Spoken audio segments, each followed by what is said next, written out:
नमस्कार दोस्तों। टिटहरी की चार अनमोल बातें अगर हमने अपने गांठ पल्ले बांध ली तो सास बहू में कभी भी झगड़ा नहीं होगा।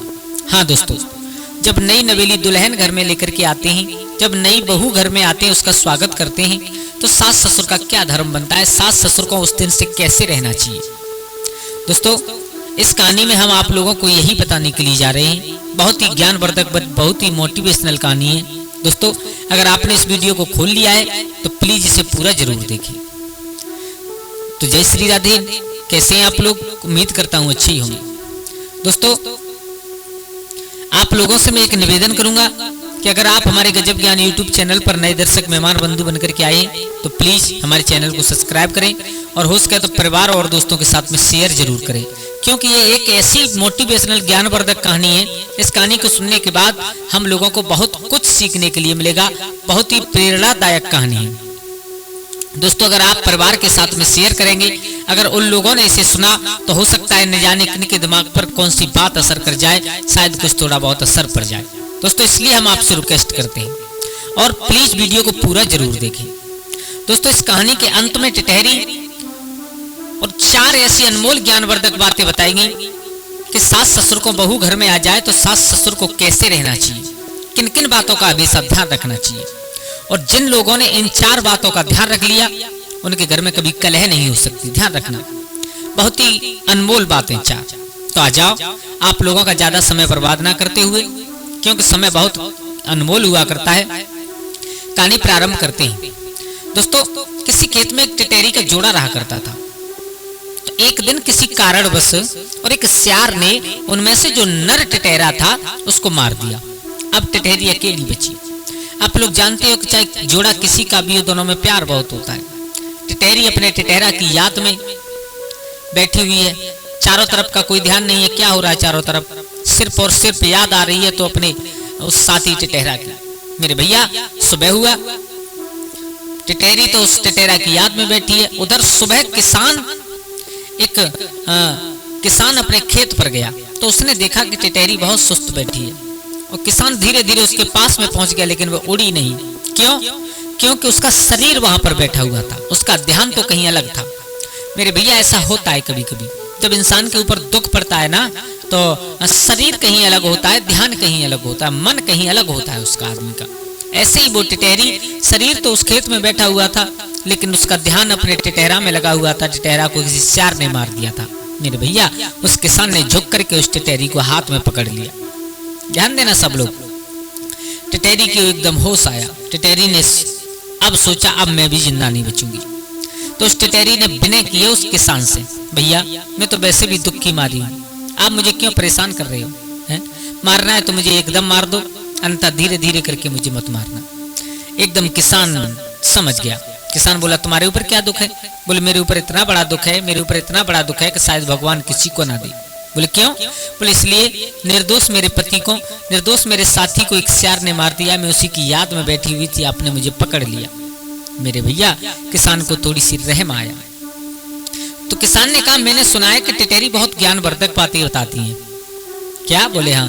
बोले, मैं बताती तो बहुत कुछ हूँ, लेकिन आज मैं कुछ नहीं बता सकती तुम्हें। बोले, क्यों? बोले, वो इसलिए नहीं बता सकती क्योंकि मैं बहुत दुख की मारी हूँ। मेरे भैया, उस किसान ने कहा, हम तुम्हें ऐसे नहीं छोड़ेंगे। बोले, फिर? बोले, आज आप हमें कोई ऐसी ज्ञानवर्धक बातें बताओ जिससे हमारे घर में, मैं कई दिन से देख रहा हूँ, जब से मेरे बेटा की बहुएं आई हैं तब से इतना झगड़ा हो रहा है, इतना झगड़ा हो रहा है कि ना तो चैन से खा पाते हैं, ना चैन से सो पाते हैं, ना चैन से रह पाते हैं। टिटहरी समझ गई, अब ये किसान मुझे जब ही छोड़ेगा जब मैं इससे कुछ कहूंगी तब। तो टिटहरी ने कहा, सुनो, आप मुझे छोड़ना या मन छोड़ना, मेरी जिंदगी रहे या ना रहे, मैं जिंदा रहूं या मर जाऊं, इससे कोई मतलब नहीं। लेकिन हाँ, अगर तुम पूछ रहे हो तो मैं तुम्हें ऐसी चार बातें बताऊंगी, अगर तुमने वो चारों बातें अपने पल्ले बांध ली तो ये मेरा वादा, तुम्हारे घर में कभी झगड़ा नहीं होगा। अच्छा? बोले, हाँ। तो आज वो टिटहरी बता रही है उस किसान को, सुनो, किसी गांव में एक राम सिंह नाम का किसान रहा करता था। उसके पास में एक गाय थी, दो बेटा थे उस पर, पत्नी राम सिंह, दो बेटा और एक गाय। बड़े हर्ष उल्लास में अपना जीवन व्यतीत कर रहे थे। मेरे भैया, टिटहरी समझा रही है उस किसान को, सुनो भैया, जब उसके दोनों बेटा राम सिंह के धीरे धीरे बड़े हुए, विवाह के योग्य हुए, तो देखो जो पत्नी थी वो पत्नी थोड़ा सा कलह करने लगी अपनी पति से। और आप लोग जानते हो जिस घर में कलह होने लगे उस घर से लक्ष्मी का पास अपने आप हट जाता है। मेरे भैया अब उस घर में धीरे धीरे धीरे धीरे बगैर बात के कोई बात ना चीज, पता नहीं पत्नी को क्या हुआ, कलह करने लगी अपने पति से।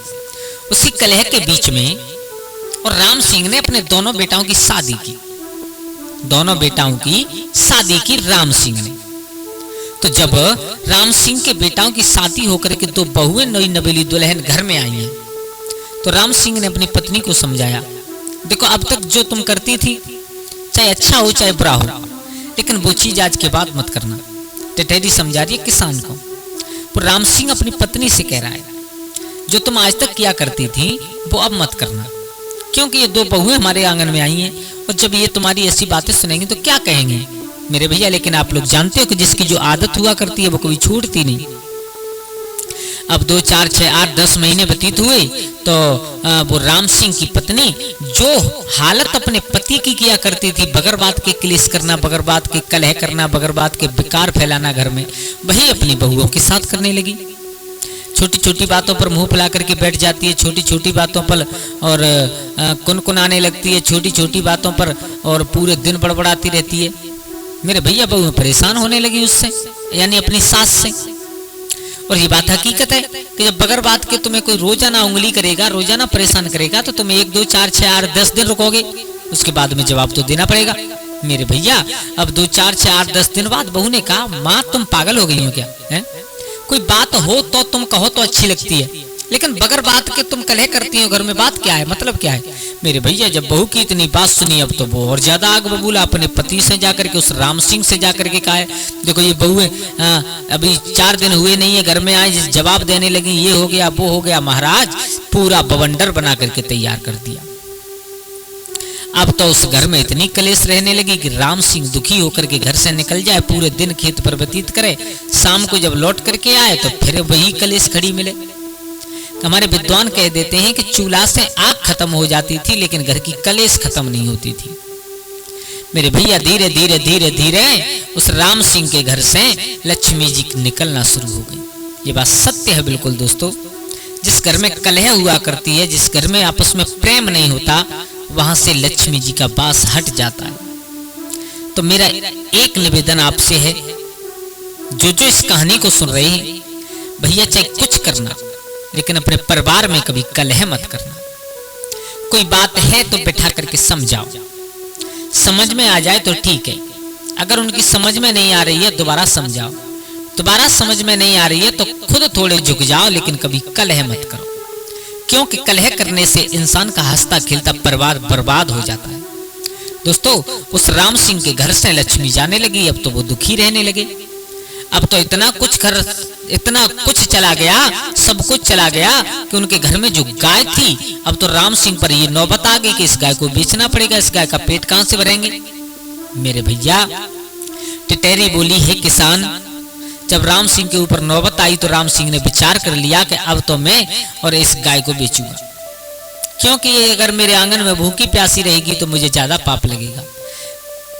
मेरे प्रिय बंधुओं, आज उस गाय को मालूम पड़ा है जो राम सिंह के आंगन में थी। उस गाय ने राम सिंह से कहा इशारे में अपना सिर हिला करके। जब कोई व्यापारी आया राम सिंह से बात करने लगा उस गाय के बारे में, तो गाय ने अपना सिर हिलाया, मुझे मत बेचो, बेचो मत, जैसे भूखे प्यासे तुम रहोगे वैसे हम रह सकते हैं। राम सिंह नहीं समझा। दोबारा फिर जब व्यापारी आया तो गाय ने दोबारा फिर सिर हिलाया, बोले मुझे मत बेचो, तुम्हारे घर में इतना कुछ बचा है, इसमें ही तुम गुजर करोगे, वैसे ही हम कर लेंगे, लेकिन अगर तुमने मुझे यहां से निकाल दिया तो ये भी तुम्हारे पास से चला जाएगा। अब की बार राम सिंह की समझ में आ गई, बोले ये गाय सिर क्यों हिला रही है। मेरे भैया राम सिंह अपनी गाय के पास पहुंचा, उस गाय की पीठ पर अपना हाथ फेरा। हाथ फेरने के बाद गाय की मनसा को समझ गया कि ये और मुझसे बेचने के लिए मना कर रही है। मेरे भैया का राम सिंह ने व्यापारी को वापस कर दिया, लौटा दिया। अब उस गाय ने कहा है, राम सिंह मैं जब से अपनी माँ के उदर से मैंने जन्म लिया था, गाय समझा रही है, और उधर वो टिटहरी किसान को समझा रही है, सुनो। वो गाय कहने लगी, जब से मैंने अपनी माँ के उदर से जन्म लिया है तब से तुम्हारे यहाँ पर पल रही हूँ। आज तक दुख सुख सहन किए ही मैंने। तुमने क्रोध में आकर के कभी कभी पीट दिया है तो मैंने कुछ नहीं कहा। किसी दिन तुम्हारे ऊपर हालत खराब हुई, अगर मुझे चारा नहीं मिला फिर भी मैंने कुछ नहीं किया। लेकिन आज मैं तुमसे एक बात कहना चाहती हूँ। बोले, कहो। अगर तुम मेरी 4 बातें मान लो तो तुम जीवन में कभी दुखी नहीं रहोगे। राम सिंह कहने लगा, गाय माता, माँ, 4 नहीं, हम तो तुम्हारी 4000 बातें मानने के लिए तैयार हैं, लेकिन करे क्या, कर क्या सकते हैं, पत्नी से कोई पेश नहीं जाती। गाय ने कहा, एक काम करो, अपनी पत्नी को बुलाओ। मेरे भैया राम सिंह ने अपनी पत्नी को बुलाया। गाय खूंटे से बंधी है और राम सिंह और उसकी पत्नी उसके सामने बैठे तब गाय ने कहा, सुनो दोनों पति पत्नी, तुम्हारे घर में कलह हो रहा है। तुम्हारे घर कलह का कारण एक पॉइंट केवल ये है कि तुम्हारे घर में जब से बहुएं आई हैं तब से राम सिंह तुम्हारी पत्नी का नजरिया बदल गया है। क्या? बोले, हाँ। अगर मेरी 4 बातें तुम दोनों पति पत्नी मान लो तो ये मेरा वादा है कि तुम जीवन में कभी दुखी नहीं रहोगे। वो गाय बता रही है राम सिंह को 4 बातें, और इधर वो टिटहरी समझा रही है किसान को, किसान, वही 4 बातें मैं तुम्हें समझा रही हूँ। कौन सी 4 बातें माननी चाहिए? आज दोनों पति पत्नी राम सिंह और उसकी पत्नी बैठे, गाय खड़ी है और गाय खड़ी होकर के इशारा दे रही है, सुनो। सबसे पहली बात ये होती है कि इंसान को सबसे पहला नियम ये बनाना चाहिए कि जब बहू घर में आती है तो सास को ऐसे रखना चाहिए, उस बहू को, जैसे आंखों की रक्षा पलक करते हैं। हमारे गोस्वामी तुलसीदास ने लिखा है रामचरितमानस में कि बहू लड़किनी पर घर आई, राखो नैन पलक की नाई। यानी हमारे घर में दूसरे की बिटिया आ रही है और उस बिटिया को सास को ऐसी रक्षा करनी चाहिए अपनी बहू की, सास को अपनी बहू की ऐसी हिफाजत करनी चाहिए जैसे आंखों की रक्षा पलक करते हैं हमारे। आपने देखा होगा, ज्यादा कोई कारण बन जाए तभी आंख में कूड़ा गिरता है, अन्यथा अगर आंख की तरफ थोड़ा सा भी और किसी खतरे का संदेश मिलता है, पलक तुरंत बंद हो जाते हैं। ठीक उसी प्रकार सास को चाहिए कि अपनी बहू की ऐसे ही रक्षा करनी चाहिए हमेशा। और नंबर 2, सास को अपनी बहू से ऐसे प्यार करना चाहिए जैसे एक माँ अपनी बिटिया से प्यार किया करती है। ध्यान देना सब लोग, ये 4 बड़ी अनमोल बातें हैं। इन बातों को जो मान लेगा उसके घर में कभी कलह नहीं होगी। दोस्तों, सास को अपनी बहू से ऐसे प्यार करना चाहिए, सास को ये समझना चाहिए कि जैसे मेरी बिटिया हमारे आंगन से चली गई, ठीक उसी प्रकार ये मेरी दूसरी बिटिया आंगन में आ गई। ये मेरा वादा है, कभी आपके घर में झगड़ा नहीं होगा, कभी भी। सास अगर अपनी बहू को बहू न मानकर अपनी बिटिया की उपाधि दे दे, उस घर में कभी झगड़ा नहीं हो सकता। दोस्तों, और तीसरी बात बहुत अनमोल है। तीसरी बात, सास ससुर को हमेशा चाहिए कि बुढ़ापे में थोड़ा कम बोले, अगर सास ससुर चाहते हैं, माँ बाप चाहते हैं कि हमारी औलाद हमारी सेवा करे, तो थोड़ा कम बोलना चाहिए। क्यों? क्योंकि हमको और आपको पता है हमारे ऊपर चौथापन आ चुका है, बुढ़ापे में चल रहे हैं, तो हम जो बात कहेंगे उसको हो सकता है कोई ज्यादा अच्छा बालक हो वही माने, अन्यथा कोई नहीं मानेगा। तो फिर हम क्यों ज्यादा बोले?